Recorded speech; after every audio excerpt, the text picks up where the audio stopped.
only have a few hours left of this month's Dimension Predator. By the way, guys, if you haven't already done it, here's your chance. Unless you don't want to, then, you know, you do you.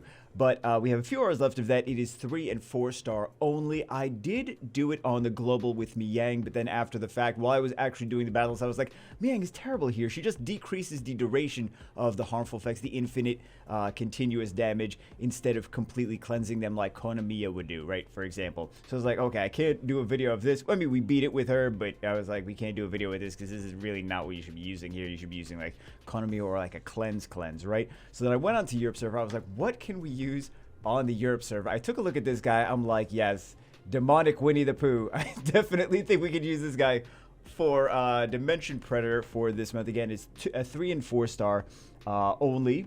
Let's take a look. The reason, okay, so the only reason that I really think that this guy, that I really even wanted to bother trying to use this guy, I don't know what I'm going to do with him now after he's built, because we actually 6-starred him. We completely, actually we didn't completely max it. We almost completely maxed his skills, right? But this don't really care about.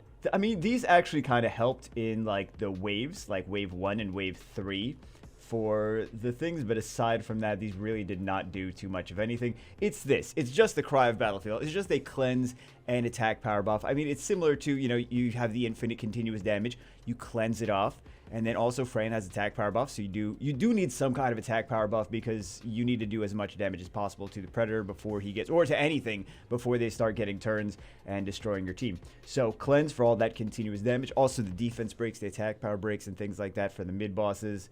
Such a pain. Those guys are such a pain. But yeah, it actually wound up working. We did also use the same Fire Howl that we used the last month for was it the last month or the month before that for Dimension Predator? But I just thought you guys would get a kick out of the fact. I was like, let's pick something different and interesting and something that no one is really no one's stupid enough to use demonic Winnie the Pooh for Dimension Predator. So anyway, let's take a look at the runs. We'll put some lo-fi music or something like that, and we'll show the rune at the very end. Hope you guys enjoy, and you can watch this while you're suffering through your own Dimension Predator.